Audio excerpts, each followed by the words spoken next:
ارسلناک الا کافۃ للناس، ہم نے سارے انسانیت کے لیے بھی آپ کو رسول بنایا ہے۔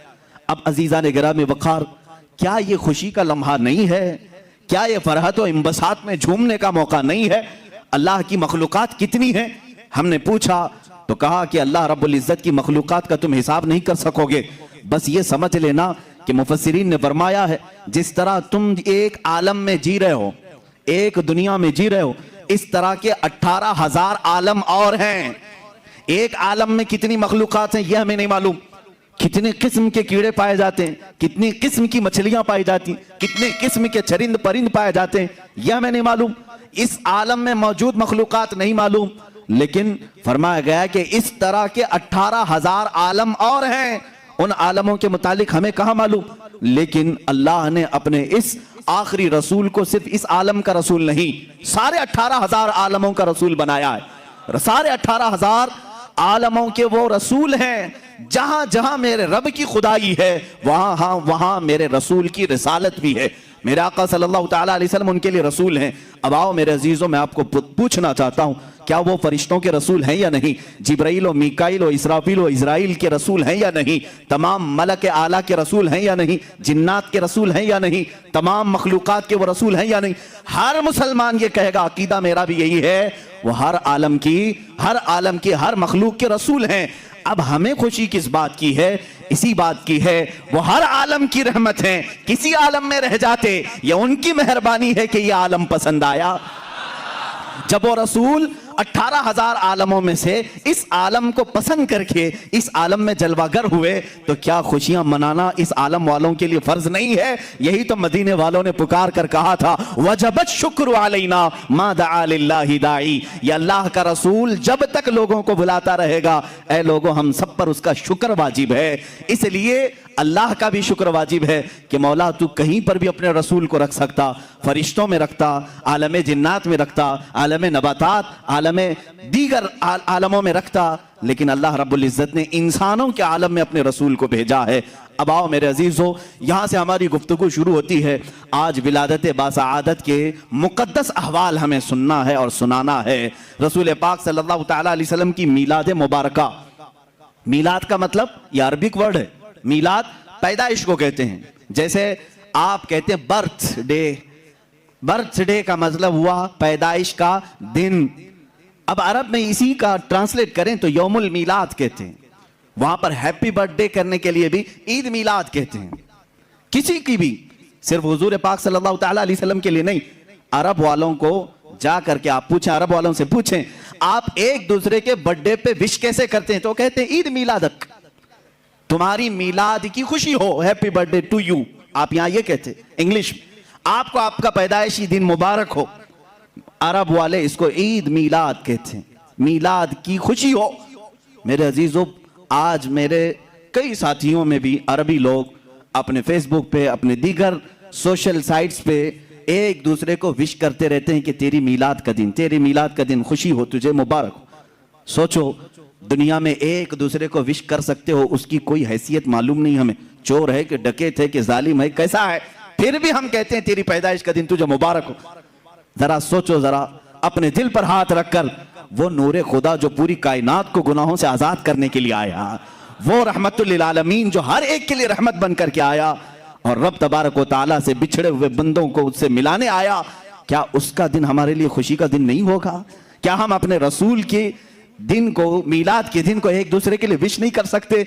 ہاں، یہاں پر ان لوگوں کو دلیلوں کی ضرورت ہوتی ہے جن لوگوں کے دلوں میں بغض رسول پایا جا رہا ہے، عداوت رسول ہے۔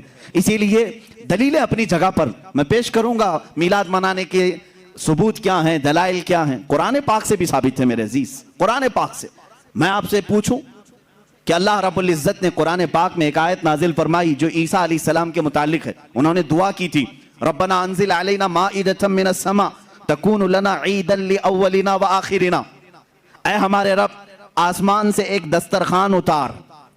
توجہ چاہتا ہوں، جسے دلیل چاہیے، آسمان سے ایک دسترخوان اتار، اے اللہ تو میری امت کے لیے آسمان سے خانے نعمت اتار، اور جس دن وہ دسترخوان اترے گا، عیسیٰ علیہ السلام یوں عرض کرتے ہیں تکون لنا عیدا لاولنا وآخرنا، وہ دن ہمارے اگلوں کے لیے بھی عید کا ہوگا، پچھلوں کے لیے بھی عید کا ہوگا۔ کون سا دن؟ جس دن صرف دسترخوان اترے، قرآن کہہ رہا ہے وہ اگلوں پچھلوں سب کے لیے عید کا دن ہے، اور جس کے صدقے میں پوری کائنات کو دسترخوان ملے، وہ جس دن آئے، کیا وہ اگلوں اور پچھلوں کے لیے عید کا دن نہیں ہوگا؟ قرآن پاک آپ اٹھائیں، رسول پاک صلی اللہ تعالیٰ علیہ وسلم کی تشریف آوری کے لیے خوشیاں منانا جائز ہے ناجائز ہے؟ اس پر تم پڑے ہوئے ہو آج۔ حضور پاک صلی اللہ تعالیٰ علیہ وسلم کی ولادت باسعادت پر وش کرنا چاہیے یا نہیں؟ اس پر آج دیکھیں بہت سارے لوگ ماتم کر رہے ہیں۔ محرم میں بیچارے کالے لوگ ماتم کی ہیں، جو اوپر سے تھے، اب میلاد آتے ہی اندر سے جو کالے وہ ماتم شروع کر چکے ہیں۔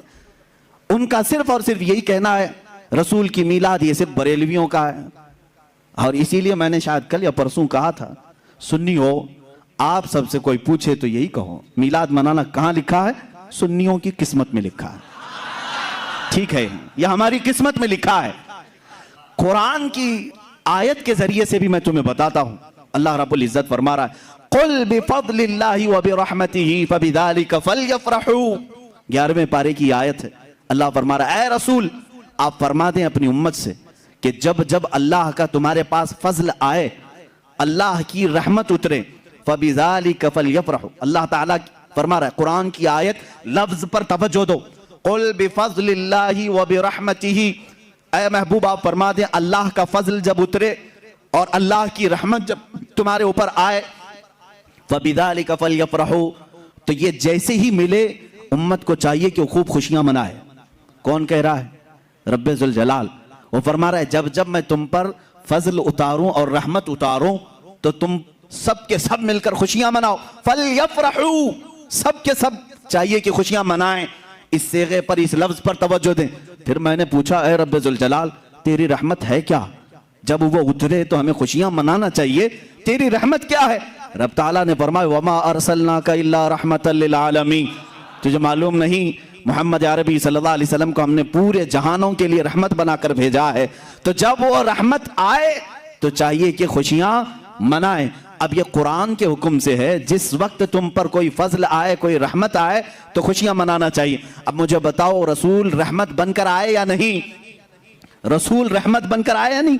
اور جس وقت رسول رحمت بن کر کے آئے ہیں تو ان کو جو جو رحمت سمجھتا ہے وہ خوشیاں بھی منائے گا۔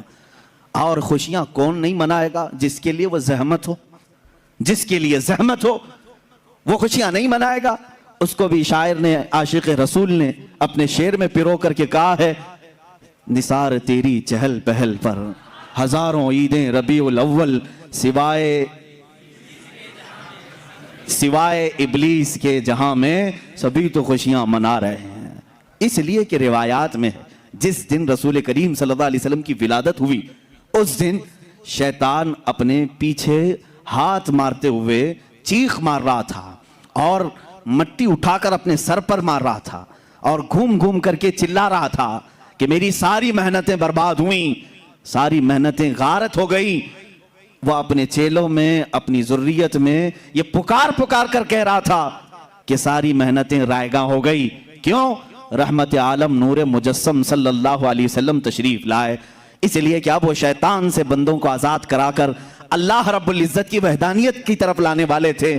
تکلیف کس کو ہو رہی تھی 12 ربیع الاول کو؟ تکلیف کسے ہو رہی تھی 12 ربیع الاول کو؟ یہ سب کو معلوم ہے۔ اللہ کے نبی صلی اللہ تعالیٰ علیہ وسلم تشریف لائے ہیں، کائنات کو خوشیاں منانا چاہیے، اور یہ احسان ہے۔ میں یہاں بتاؤں اے سنیوں، اے مسلمانوں، یہ صرف تم پر اللہ کا احسان نہیں، میں کہتا ہوں پورے ورلڈ پر، چاہے وہ کسی بھی دھرم سے تعلق رکھتا ہو، اس سے بھی چاہیے کہ رسول کی آمد پر خوشیاں منائیں۔ اس لیے کہ رسول پاک صلی اللہ تعالیٰ علیہ وسلم جب تشریف لائے، اللہ نے آپ کے آتے ہی یہ بھی فرمایا وَمَا كَانَ اللَّهُ لِيُعَذِّبَهُمْ وَأَنْتَ فِيهِمْ، اے رسول پچھلے قوموں کی طرح اب آپ کی اس قوم پر میں عذاب نہیں اتاروں گا، اس لیے کہ آپ ان کے درمیان میں ہیں۔ انت فیہم میں شامل ہو گئے، منکر بھی، عدو بھی، سب آ گئے۔ یعنی صرف مسلمانوں پر اللہ کے رسول رحمت بن کر نہیں آئے، سب پر رحمت ہے۔ رسول ہمارے درمیان ہیں، اس لیے خسف اور مسخ کا عذاب نہیں آتا آج، ورنہ اللہ رب العزت کا عذاب گھیر لیتا۔ ارے ناپ تول میں کمی کرتی قوم شعیب تو اللہ نے ہلاک کر دیا، قوم لوط کی بیماریاں آج بھی ہیں، لیکن اللہ تعالیٰ نے ویسا عذاب نازل نہیں کیا۔ لوط علیہ السلام کی قوم پر عذاب آیا تھا، نوکیلے پتھر برسائے گئے تھے ان کے سروں پر۔ وَأَرْسَلْنَا عَلَيْهِمْ حِجَارَةً مِّن سِجِّيلٍ مَّنضُودٍ، اللہ تبارک و تعالیٰ نے فرمایا کہ ان پر نوکیلے پتھر مار کر کے انہیں ہلاک کیا گیا تھا۔ گیزم تھا ان کے اندر، ہومو سیکسول۔ اس بیماری کو کیا آج نہیں دیکھ رہی دنیا؟ سب بچے ہوئے ہیں، برکت رسول اللہ کی ہے۔ میرے آقا صلی اللہ تعالیٰ علیہ وسلم ہمارے درمیان موجود ہیں۔ میں چاہتا ہوں آج یہ عالمی پیغام میں بتاؤں کہ 12 ربیع الاول شریف صرف مسلمانوں کے لیے رحمت کا دن نہیں ہے، ورلڈز پیس ڈے کا نام 12 ربیع الاول ہے۔ پوری دنیا کے لیے امن کا دن ہے، رحم کا دن ہے۔ اللہ رب العزت نے ہر ایک کو عذاب سے بچانے کی بشارت دی ہے۔ عزیزان گرامی وقار، رسول پاک صلی اللہ تعالیٰ علیہ وسلم کی میلاد کے متعلق دلائل بہت سارے ہیں۔ ہاں، جس شکل سے منا رہے ہیں، ظاہر سی بات ہے زمانے کے بڑھتے بڑھتے ہر چیز میں ترقیاں ہوتی رہتی ہیں۔ سب سے بڑا سوال سنیوں سے یہی کیا جاتا، صحابہ نے منایا تھا، تابعین نے منایا تھا، اولیاء نے منایا تھا، یہ تو اب کے زمانے میں منایا جا رہا ہے۔ جلوس جو ہے اس کی تاریخ اعلیٰ حضرت فاضل بریلوی رحمۃ اللہ تعالیٰ علیہ نے بھی فرمایا، 8ویں صدی ہجری میں بعض عشاقان رسول نے جلوس نکال کر اپنے آقا کی بارگاہ میں خراج عقیدت پیش کیا، لیکن اس وقت موجود امت کے سارے علماء نے اس کو برا نہیں سمجھا، اس کو خراب نہیں سمجھا۔ بہرحال میں آپ کو بتاؤں، صحابہ نے منایا تھا، یہ بار بار سوال کرتے ہو، تابعین نے منایا تھا، ارے میاں وہ تو روز مناتے تھے میرے آقا کی میلاد، تم تو 12 ربیع الاول سال میں ایک بار کر رہے ہو۔ صحابہ روز مناتے تھے۔ میلاد کا مطلب کیا ہے؟ جاؤ پوچھو، حسان بن ثابت ہمیشہ کہتے تھے وَأَحْسَنُ مِنْكَ لَمْ تَرَ قَطُّ عَيْنِي وَأَجْمَلُ مِنْكَ لَمْ تَلِدِ النِّسَاءُ۔ یہی تو میلاد مصطفیٰ ہے۔ اے رسول، آپ سے زیادہ حسین میں نے کسی کو دیکھا نہیں، آپ سے زیادہ خوبصورت کسی ماں نے جنا نہیں۔ یہ تو صحابہ میلاد نہیں منا رہے ہیں۔ صحابہ کرام حضور اکرم صلی اللہ تعالیٰ علیہ وسلم کے قصیدے پڑھتے تھے۔ اب آؤ ہجرت کا وہ واقعہ تو سنو ذرا۔ اللہ کے حبیب صلی اللہ تعالیٰ علیہ وسلم جب تشریف لا رہے تھے مکہ سے مدینہ طیبہ، 14 دن تک مدینے والوں نے انتظار کیا ہے۔ تم 11 روز سے انتظار کر رہے ہو 12ویں شب آئے گی، مدینے والے 14 دن تک۔ جیسے ہی حضور مکہ سے نکل چکے خبر ہوئی، مدینے کے سارے لوگ ٹیلوں پر جا کر کھڑے ہوتے تھے اور انتظار کرتے تھے کہ وہ نور والا کب تشریف لا رہا ہے، رسول پاک صلی اللہ تعالیٰ علیہ وسلم کب آ رہے۔ مدینے والوں نے، بہت سارے لوگوں نے دیکھا نہیں تھا، دیکھنے کی تڑپ تھی۔ مجھے بتاؤ، آج آپ میلاد کی گھڑی کے انتظار میں بیٹھے ہوتے ہیں ادب سے، یہ انتظار ہے؟ یہ مدینے والوں کی سنت ہی تو ہے۔ وہ 14 دن تک انتظار کی آمد مصطفیٰ کا، اور جس وقت رسول پاک کی آمد ہوئی، اب حدیثوں میں ہے، بخاری شریف بھی پڑھو آپ، مسلم شریف بھی پڑھو، حدیثوں میں موجود ہے، فرمایا رسول کریم صلی اللہ تعالیٰ علیہ وسلم جیسے ہی قبا کی چوٹیوں سے نظر آنے لگے، جتنے مدینے میں حبشی تھے وہ اپنے نیزے نکالے، ڈھال نکالے، اور اپنا مخصوص جو ان کا رقص ہوتا تھا اس سے وہ رقص کرنے لگے، ڈھالوں پر اپنے نیزے مار مار کر کہتے تھے محمد عبد صالح، محمد عبد صالح۔ یہ الفاظ تھے حبشیوں کے۔ اور اس کے بعد بنو نجار ایک خاندان تھا، اس خاندان کی ساری بچیاں اپنے ہاتھوں میں دف لے کر کے آئیں، یوں کہتی تھیں طلع البدر علینا من ثنیات الوداع وجب الشکر علینا ما دعا للہ داعی۔ یہ آگے پورا موجود ہے قصیدہ جس میں وہ کہتی ہیں انت شرفت المدینہ مرحبا یا خیر داعی۔ یہ گنگناتے ہوئے وہ یوں کہہ رہی تھی ہم پر 14ویں کا چاند طلوع ہو گیا ہے۔ کہاں سے؟ ثنیۃ الوداع کی گھاٹیوں سے۔ اس کے آنے پر ہم پر شکر واجب ہو گیا ہے۔ مجھے بتاؤ یہ میلاد نہیں ہے تو اور کیا ہے؟ حضور پاک کی میلاد کا مطلب ہے حضور کی سیرت بیان کرنا، حضور پاک کی تعریف بیان کرنا، یہی تو میلاد ہے۔ ہم مجلس میلاد کا مطلب کیا ہے؟ صرف 12ویں شب کو منانا یہی نہیں، سال بھر جب بھی آپ میرے آقا کے تذکرے کریں گے ہم اس کو میلاد مصطفیٰ ہی کہتے ہیں۔ مولود کی محفل ہے، مجلس میلاد ہے، جہاں رسول پاک کی آمد کے قصے بیان کیے جائیں، تعریف و توصیف بیان کی جائے، وہ میلاد ہے۔ صحابہ نے کیا ہے میرے عزیزو۔ اب اللہ کے نبی صلی اللہ تعالیٰ علیہ وسلم جب تشریف لائے تو کیا حضور نے منع کر دیا؟ جو ہجرت کے بعد حضور تشریف لا رہے تھے۔ اچھا اس میں یہ بھی دیکھیں، جب رسول پاک صلی اللہ تعالیٰ علیہ وسلم تشریف لائیں تو اس وقت کا احترام اور تعظیم کرنا یہ صدیق اکبر نے بھی سکھایا ہے، اس کی ایک خصوصیت ہونی چاہیے۔ ظاہر سی بات ہے آج آپ ہمارے ممبر کو، ہمارے یہاں پر سٹیج کو الگ انداز سے دیکھ رہے ہوں گے، اس لیے کہ یہ آئے ہیں میلاد مصطفیٰ کے احترام میں۔ مسجد آج الگ رونق لی ہوئی ہے، یہاں الگ ایک روشنی ہے، کیونکہ اس ساعت اور اس گھڑی کے احترام میں، جس سہانی گھڑی چمکا طیبہ کا چاند، اس دل افروز ساعت پہ لاکھوں سلام۔ ہم اس گھڑی پر بھی سلام بھیجتے ہیں۔ صدیق اکبر رضی اللہ تعالیٰ عنہ نے کیا کیا تھا جانتے ہیں آپ؟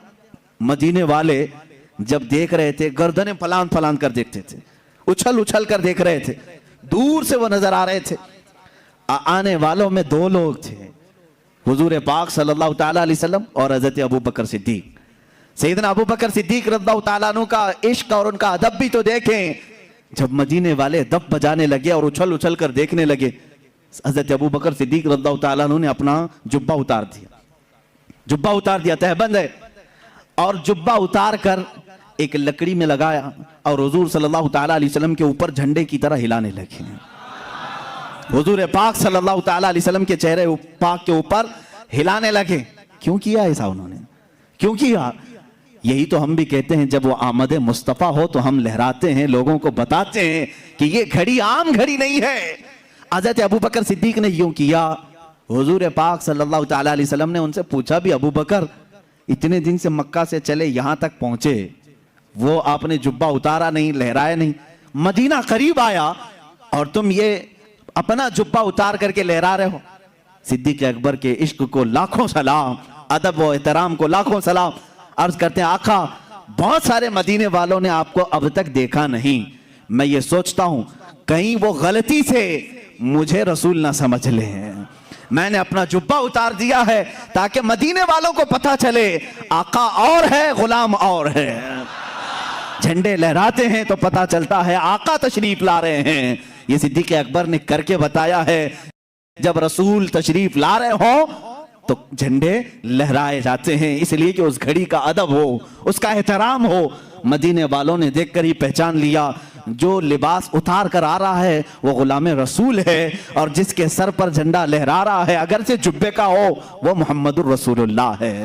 میرے آقا صلی اللہ تعالیٰ علیہ وسلم کے آنے کا ادب و احترام مدینے والوں نے بھی کیا تھا۔ اب میں یہ کہتا ہوں کہ جسے مدینے والوں کی خوش قسمتی ملی وہ میرے آقا کی میلاد منائے گا، اور مدینے والوں میں اس کا حشر بھی ہوگا، کیونکہ میرے آقا نے فرمایا ہے، من تشبہ بقوم فہو منہم، جو جس قوم کی عادت کو اپنائے گا دنیا میں، قیامت کے دن وہ اسی قوم کے ساتھ اٹھایا جائے گا۔ اے وہابیوں، تم مکہ کے ابلیس کے ساتھ غم مناؤ، اور تمہارا قیامت کے دن حشر انہی کی جماعت کے ساتھ ہوگا۔ ہم آج کمکمے بھی لگائیں، جھنڈے بھی لہرائیں، 12ویں شب کو علل اعلان کہیں کہ آئی نئی حکومت، سکہ نیا چلے گا، عالم میں رنگ بدلا صبح شب ولادت، ہم اس فخر کے ساتھ کہیں گے، اس لیے کہ مدینے والی قوم کے طریقے پر ہم نے کیا ہے، اور رسول نے فرمایا جو جس قوم کی مشابہت کرتا ہے قیامت کے دن وہ اسی کے ساتھ اٹھایا جائے گا۔ فخر کرو، قیامت کے دن انشاءاللہ ہم سب مدینے والوں کے ساتھ اٹھائے جائیں گے، مدینے والوں کے ساتھ اٹھائے جائیں گے جو میلاد مصطفیٰ صلی اللہ تعالیٰ علیہ وسلم کا ادب و احترام کرتے ہیں۔ عزیزان گرامی وقار، رسول پاک صلی اللہ تعالیٰ علیہ وسلم کی میلاد کا ایک اور جواز ہے، ایک اور جواز ہے، جہاں حضور کی تعریف بیان ہو رہی ہوں، کہاں وہ اس وقت کی بات میں کر رہا ہوں جب کوئی نہیں تھا، کوئی نہیں، نہ بلبل کا ترنم، نہ پھولوں کا یہ کھلنا، کچھ بھی نہیں کائنات میں۔ اللہ رب العزت نے ایک مجلس سجائی جس کو کہتے ہیں یوم میثاق، یوم میثاق، وعدے کا دن۔ یہ کون سا دن تھا؟ اس میں صرف نبیوں کی روحوں کو جمع کیا، اس کے بعد کائنات میں قیامت تک پیدا ہونے والے سب کی روحوں کو جمع کیا۔ ہم بھی تھے، آپ بھی تھے وہاں پر، ہم سب کی روحیں وہاں جمع تھیں۔ یہ قرآن میں ہے، وَإِذْ أَخَذَ رَبُّكَ مِن بَنِي آدم، اللہ نے سارے آدم کی اولاد سے یہ وعدہ لیا ہے۔ کس چیز کا وعدہ؟ وہ پورا یوم الست جس کو کہتے ہیں، یوم الست بھی ہے، یوم میثاق بھی ہے، کروڑوں تھے کہ اربوں تھے واللہ عالم، اس میں نبیوں کی روحیں بھی تھی، صدیقین بھی تھے، شہداء بھی تھے، صالحین بھی تھے، اولیاء بھی تھے، مومنین بھی تھے، کافرین بھی تھے، مشرکین بھی تھے، سب تھے۔ سب کی جماعت میں اللہ نے سب سے پہلا سوال یہ کیا، الست بربکم، کیا میں تمہارا رب نہیں ہوں؟ ساری روحیں چپ تھیں، خاموش تھیں۔ سب سے پہلے ایک روح نے جواب دیا، بھلا اے اللہ کیوں نہیں، تو ہی ہمارا رب ہے۔ اور یہ روح تھی محمد رسول اللہ کی، رسول پاک صلی اللہ تعالیٰ علیہ وسلم کی آواز پر پھر سارے نبیوں نے کہا، نبیوں کی آواز پر صدیقین نے کہا، صدیقین کی آواز پر صالحین نے کہا، صالحین کی آواز پر متقین مومنین نے کہا، اور تمام روحوں نے پکارا اس کے بعد، اے اللہ تو ہی تو ہمارا رب ہے، تو ہی تو ہمارا رب ہے۔ اللہ نے کہا اس بات کا تم اقرار کرتے ہو، وعدہ کرتے ہو؟ سبوں نے کہا ہم وعدہ کرتے ہیں کہ دنیا میں جانے کے بعد بھی تجھ کو ہی رب مانیں گے، لیکن آنے کے بعد کچھ روحیں اس وعدے پر قائم رہیں اور کچھ روحیں اس وعدے کو توڑ چکی ہیں۔ اللہ کا بڑا فضل و کرم ہے، وعدہ وفا کرنے والی روحوں میں ہمارا نام ہے۔ ہم نے اللہ کو آج بھی رب تسلیم کیا ہے، اللہ اسی پر ہماری موت عطا فرمائے۔ اب یہاں پر ایک وعدہ اللہ نے اپنے رب ہونے کا لیا، میں رب ہوں یا نہیں، سب نے کہا تو ہی ہمارا رب ہے۔ دوسرا اب مخصوص لوگوں کی محفل تھی، عام انسانوں کی نہیں۔ 1,24,000 کم و بیش جتنے نبی دنیا میں جانے والے تھے، سب کی روحوں کو ایک جگہ جمع کیا، یہ بھی قرآن پاک میں موجود ہے۔ وَإِذْ أَخَذَ اللَّهُ مِيثَاقَ النَّبِيِّينَ لَمَا آتَيْتُكُم مِّن كِتَابٍ وَحِكْمَةٍ ثُمَّ جَاءَكُمْ رَسُولٌ مُصَدِّقٌ لِّمَا مَعَكُمْ لَتُؤْمِنُنَّ بِهِ وَلَتَنصُرُنَّهُ۔ قرآن میں اللہ فرماتا ہے سارے نبیوں سے اللہ نے ایک وعدہ لیا کہ تمہیں میں دنیا میں بھیجوں گا، اور تمہاری موجودگی میں اگر میرا یہ حبیب رسول آ جائے، میرا یہ محبوب رسول آ جائے، اس کی میلاد ہو جائے، یہی تو بات ہے، یہ رسول کی ولادت ہو جائے تو تم کیا کرو گے اے سارے نبی؟ یہ رسول کا یہاں پر اس عالم ارواح میں قصیدہ ہو رہا ہے کہ نہیں ہو رہا ہے، تعریف بیان ہو رہی کہ نہیں؟ اللہ فرما رہا ہے سارے رسولوں نے کہا، سارے رسولوں سے اللہ نے فرمایا لَتُؤْمِنُنَّ بِهِ وَلَتَنصُرُنَّهُ، تم سب کے سب اس پر ایمان لاؤ گے، اس رسول پر ایمان لاؤ گے۔ تمہاری اپنی شریعتیں، تمہاری ساری امتیں سب ایک طرف ہوں گی، اگر یہ رسول تمہاری حیات میں آ جائے تو تمہاری شریعتیں منسوخ ہوں گی، تم اس رسول پر ایمان لاؤ گے، وَلَتَنصُرُنَّ، اور اس کی مدد بھی کرو گے۔ اب اتنا ہی نہیں، اللہ نے حکم دیا، اس کے بعد پوچھا قَالَ أَأَقْرَرْتُمْ، کیا تم اس بات کا اقرار کرتے ہو؟ وَأَخَذْتُمْ عَلَى ذَلِكُمْ إِصْرِي قَالُوا أَقْرَرْنَا، سب کی روحوں نے کہا اے اللہ ہم اقرار کرتے ہیں کہ یہ رسول جب آئے گا ہم اس پر ایمان لائیں گے، ہم اس کا تعاون کریں گے، ہم اس کی مدد کریں گے۔ اللہ تعالیٰ نے اخیر میں فرمایا قالوا اقررنا قال وانا ذلك من الشاہدین وانا معکم من الشاہدین۔ اللہ نے فرمایا یاد رکھو اس بات پر میں بھی تمہارے ساتھ گواہ رہوں گا۔ حضور پاک کی آمد کا تذکرہ کہاں ہو رہا ہے؟ حضور کی ولادت سے کئی ہزار سال پہلے، حضور کی آمد سے کئی ہزار سال پہلے۔ مجھے بتاؤ میلاد کی مجلس آج ہم سجا رہے ہیں، میں تو کہتا ہوں جب کوئی نہیں تھا تب بھی انبیاء کے درمیان اللہ نے اپنے رسول کی تعریف بیان کی۔ یہی تو مجلس میلاد کا مقصد ہے۔ رسول پاک صلی اللہ تعالیٰ علیہ وسلم کی ولادت پاک کے تذکرے یہ یوم الست میں بھی تھے، یوم میثاق میں بھی تھے۔ اب آؤ اللہ کے نبی صلی اللہ تعالیٰ علیہ وسلم کے نوری سفر کے متعلق میں عرض کروں۔ یہ نور مصطفیٰ صلی اللہ تعالیٰ علیہ وسلم بڑی منزلوں سے یہاں تک تشریف لایا۔ اللہ تبارک و تعالیٰ نے سب سے پہلے کیا پیدا کیا؟ کائنات میں کون سی چیز پیدا ہوئی؟ عزیزان گرامی وقار، خود میرے آقا صلی اللہ تعالیٰ علیہ وسلم کی حدیث ہے جس کو حدیث جابر کہتے ہیں، مصنف ابن عبد الرزاق میں یہ حدیث پائی گئی۔ حضور پاک صلی اللہ تعالیٰ علیہ وسلم نے حضرت جابر سے کہا اے جابر، سب سے پہلے اللہ نے مخلوقات میں تیرے نبی کے نور کو پیدا کیا۔ حضور نے فرمایا کہ سب سے پہلے اول ما خلق اللہ نوری، اللہ نے سب سے پہلے میرے نور کو پیدا کیا۔ وہ رسول کا نور کیسا تھا، کیا تھا، یہ اللہ بہتر جانے۔ حدیث پاک میں یہ ملتا ہے، اور مدارج النبوہ میں شیخ عبدالحق محدث دہلوی رحمۃ اللہ تعالیٰ علیہ اس کی 12 منزلیں بتاتے ہیں کہ نور مصطفیٰ صلی اللہ تعالیٰ علیہ وسلم کو کیسے پیدا کیا گیا۔ کچھ بھی نہیں تھا، آدم تھے نہ حوا تھی، نہ کائنات کی کوئی چیز، نہ جنت دوزخ لوح قلم عرش کرسی، کچھ نہیں، صرف اللہ رب العزت۔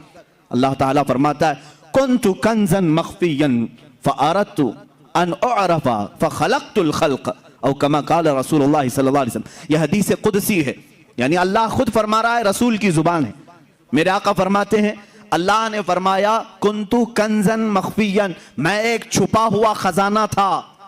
اللہ فرما رہا ہے میں ایک چھپا ہوا خزانہ تھا۔ فأردت أن أعرف، تو میں نے یہ ارادہ کیا کہ میں پہچانا جاؤں, میرا تعارف ہو سب کے سامنے. فخلقت الخلق, پھر میں نے ایک مخلوق پیدا کیا, ایک مخلوق, سب سے پہلی مخلوق. الخلق سے مراد کیا ہے؟ وہ نور مصطفیٰ ہے. میرے آقا صلی اللہ تعالی علیہ وسلم کے نور کو پیدا کیا. اللہ رب العزت نے اپنے حبیب کے نور کو پیدا کیا. اس کے بعد ہوا یہ کہ یہ نور کہاں تھا, کیا کر رہا تھا؟ 9 لاکھ سال پہلے کی بات, آدم علیہ السلام کی ولادت سے تقریباً 9 لاکھ سال پہلے, اور بعض روایت میں 5 لاکھ سال پہلے اللہ تبارک و تعالیٰ نے اپنے حبیب کے نور کو پیدا کیا. اب یہ نور مصطفیٰ صلی اللہ تعالیٰ علیہ وسلم عالم وحدانیت میں اپنے رب کی مدح و سرائی کرتا رہا, اور یہ نور اپنے رب کی وحدانیت میں رقص کرتا. اور اس کے بعد 12,000 سال کے بعد یہ دوسری منزل میں آیا, 12,000 سال کے بعد تیسری منزل میں, یہاں تک کہ 12 منزلیں یہ اس نور نے طے کی. اس میں الگ الگ منزلیں طے کرائی گئیں. یعنی اللہ رب العزت کی وحدانیت کا اس کی ایک منزل تھی, اور اللہ رب العزت کے صفات کو پہچاننے والی ایک منزل تھی, معرفت کی ایک منزل تھی, حقیقت کی ایک منزل تھی. اس طرح کی 12 منزلیں طے کی گئیں. اس کے بعد اب حدیث سنو, اللہ کے حبیب صلی اللہ تعالیٰ علیہ وسلم فرماتے ہیں اللہ نے اپنے نبی کے نور کے 4 حصے کیے, 4 حصے کیے. اب یہ 4 حصے جو ہوئے, ایک حصے سے الگ چیز بنائی گئی, دوسرے حصے سے الگ. جیسے حدیث میں ایک حصے سے اللہ تعالیٰ نے جنت کو پیدا کیا, پھر عرش کو پیدا کیا, پھر لوح کو پیدا کیا جس پر سارے انسانوں کی تقدیر لکھی گئی, پھر قلم کو پیدا کیا, چوتھا حصہ باقی تھا, پھر اس میں 4 حصے کیے گئے. پھر ان میں سے اللہ رب العزت نے ایک حصے سے سارے نبیوں کے نور کو پیدا کیا, پھر متقین کو پیدا کیا, مومنین کو پیدا کیا, پھر جو بچا نور کا حصہ تھا پھر اس میں 4 حصے کیے گئے. ان میں سے ایک حصے سے سورج کو پیدا کیا گیا, چاند کو پیدا کیا گیا, پھر ایک حصے سے سارے ستاروں کو پیدا کیا گیا, پھر جو چوتھا حصہ تھا پھر اس میں 4 حصے ہوئے. ان میں سے ایک حصے سے اللہ نے سارے ستاروں کو, سیاروں کو پیدا کیا, کائنات کے عجائبات کو پیدا کیا, جنات کو پیدا کیا. پھر چوتھا جو حصہ تھا ان میں سے 4 حصے پھر ہوئے. ان میں سے ایک حصے سے سارے فرشتوں کو پیدا کیا, پھر ایک حصے سے آسمان کو, ایک حصے سے زمین کو. یہاں تک کہ یہ حدیث بڑی طویل ہے. اللہ کے نبی صلی اللہ تعالیٰ علیہ وسلم بیان کرتے رہے تیرے نبی کے نور کے 4 حصے اللہ نے کیے. پہلے 3 حصوں سے الگ چیزیں بنائی, چوتھے حصے میں پھر 4 حصے. یہ کرتے ہوئے میرے آقا نے یہاں تک بنایا کہ قیامت تک ہونے والی تمام اشیاء کو اللہ نے تیرے نبی کے نور سے پیدا کیا ہے.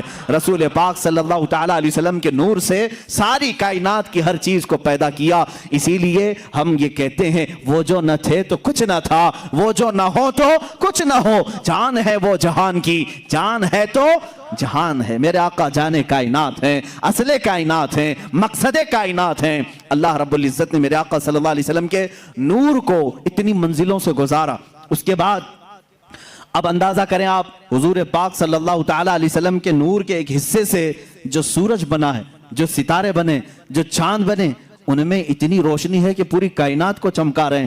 تو جس نور مصطفیٰ میں اللہ نے سراپا نور رکھا ہے وہ پوری کائنات کو کیسے نہیں جگمگا سکتا ہے, کیسے نہیں روشن کر سکتا ہے. اسی لیے اعلیٰ حضرت فاضل بریلوی رحمت اللہ تعالیٰ علیہ نے پورا قصیدہ نور میرے آقا کی شان میں لکھا ہے. صبح طیبہ میں ہوئی بٹتا ہے باڑا نور کا, صدقہ لینے نور کا آیا ہے تارا نور کا. یا رسول اللہ تیری نسل پاک میں ہے بچہ بچہ نور کا, تو ہے عین نور تیرا سب گھرانہ نور کا. نور کا قصیدہ اعلیٰ حضرت نے پورا حضور کے ہر عضو کو نور کہا ہے. کاف گیسو ہا دہن یا ابرو آنکھیں عین ساتھ, قرآن کی آیت ہے میرے عزیزو. کاف ہا یا عین ساتھ, یہ سورہ مریم کی شروع کی آیت ہے, اور اس کو بعض محدثین نے کہا یہ اسم اعظم ہے. اسم اعظم, اس کی تلاوت سے اللہ ہر دعا قبول کرے گا. کاف ہا یا عین صاد, لیکن عاشق رسول جب پڑھتا ہے اس میں اپنے نبی کو ہی دیکھتا ہے. اعلیٰ حضرت یوں کہتے ہیں کاف گیسو ہا دہن یا ابرو آنکھیں عین صاد, یعنی کاف جو لکھا رہتا ہے اس کی شکل میرے آقا کے گیسوئے پاک کی طرح ہے. ہا جو ہے گول ہوتا ہے, دہن مبارک چہرے مبارک کی طرح ہے. یا جو ہے لمبی ہوتی ہے, حضور کے ابرو کی طرح دکھتی ہے. عین اور صاد گول گول ہوتے ہیں, میرے آقا کی آنکھوں کی طرح دکھتے ہیں. کاف گیسو ہا دہن یا ابرو آنکھیں عین صاد,